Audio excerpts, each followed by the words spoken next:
Welcome to Spotlight. I'm Anne Muir. And I'm Ryan Gertzma. Spotlight uses a special English method of broadcasting. It is easier for people to understand, no matter where in the world they live.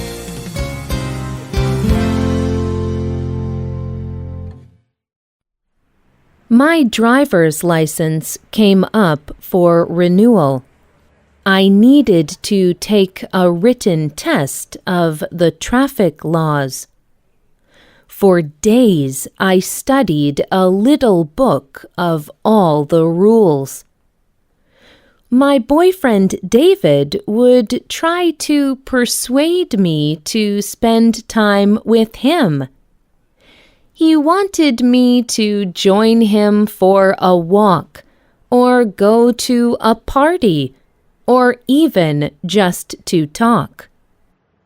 I told him I could not take the time.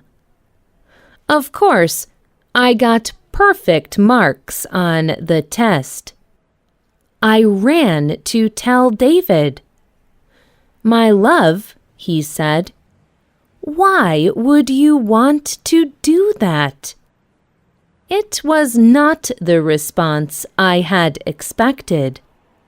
Suddenly, I understood that I had sacrificed a great deal for a test that was not very important. I had spent days studying for it that I could have spent in much better ways. This story is from Rachel Naomi Remen. She is from the United States. In that country, every driver must take a written test to get a driving license. But this test is not difficult, and the driver only needs to pass the test. A perfect result does not matter. Remen's efforts to study were extreme and unnecessary. This was a sign that Remen had a problem. Today, Remen is a doctor who studies human health and emotions. She also calls herself a recovering perfectionist. That means she used to be a perfectionist, but she is trying not to be one now. She tells the story of her driving test to show the problems of trying to be perfect. What is a perfectionist? Why was it so important to Remen to get a perfect result on her driving test? Today's spotlight is on being perfect. Perfectionism is a very complex behaviour. It is part of a person's character or personality. Perfectionists always try to do everything perfectly, without any mistakes, errors, or faults. Some perfectionists may expect other people around them to be perfect too. On her website, Dr. Remen says, Before I began recovering from perfectionism, I felt that I was always falling short, and so was everyone else. Who we were and what we did was never quite good enough. I sat in judgment on life itself. Perfectionism is the belief that life is broken.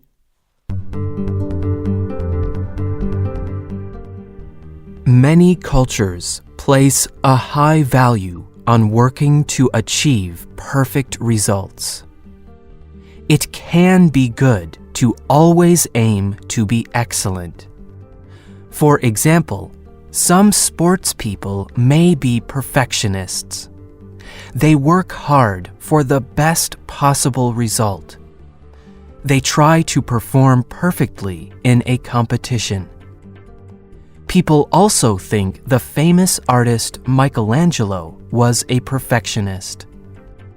This quality probably helped him create his amazing works of art.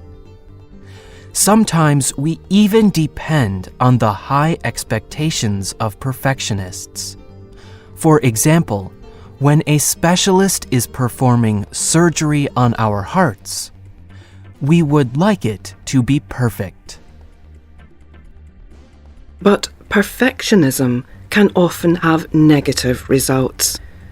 Some people feel that they need to be perfect. They have very high expectations for themselves. Perfectionists measure their worth or value by how well they do everything. This kind of perfectionism can even become a mental disorder.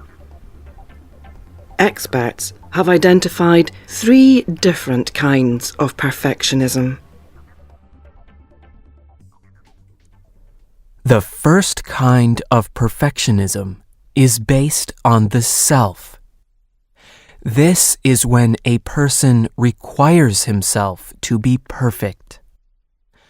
Then, when he fails to do this, he is very disappointed.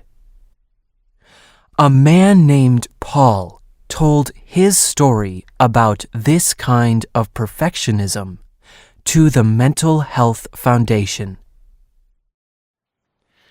I had been trying to do too much, too well, and trying to please too many people.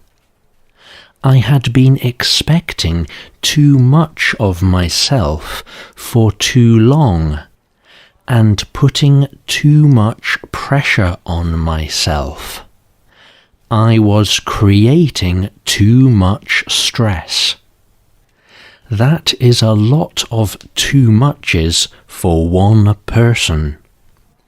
I stopped looking forward to anything. I felt like I was useless and hopeless.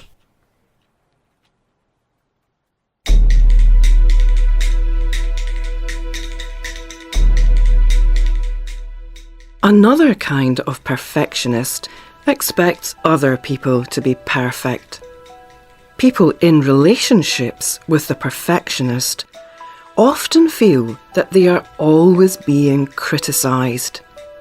They may feel that they can never be good enough to be loved. Kathy Miller is a perfectionist. She gives a small example of how her husband was never perfect enough for her. One night, I returned home from shopping. My husband met me at the door, smiling. He led me into the kitchen and announced, "I washed the dishes for you." As I put my arms around him and said, "Thank you," I looked over his shoulder. I noticed pieces of food and drops of liquid on the table. "But you have not cleaned the table," I thought. "You have not finished the job." A third kind of perfectionism relates to social conditions. This kind of perfectionist believes that other people expect her to be perfect. This kind of perfectionism often begins when children have very demanding parents. Dr. Randy Frost has studied perfectionism for many years. He tells the magazine Psychology Today, "Overly demanding and judgmental parents put a lot of pressure on children to achieve. Our studies show that is connected to perfectionism. Sometimes the parent is happy only when the child achieves something or spends a lot of time working at something. The parent's high expectations are not spoken out loud, but they are made clear by the environment.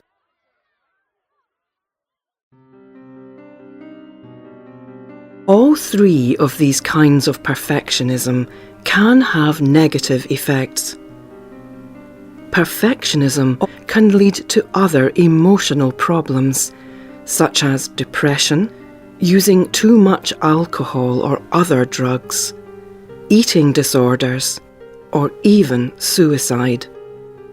Perfectionism can also be connected to other physical problems, such as stress problems and heart conditions. However, there are many ways to reduce the need to be perfect. Anne Smith wrote a book called Overcoming Perfectionism. She gives some good ideas about having healthier expectations. The change starts with acknowledging our humanness. We learn to accept the best and worst of who we are. Some things about us will never change. Other parts of ourselves may be altered by life experiences. In the meantime, you are good enough for today, perfectly imperfect. It is not easy to stop being a perfectionist. Remember Kathy Miller, who was not happy with her husband, even when he was helping her?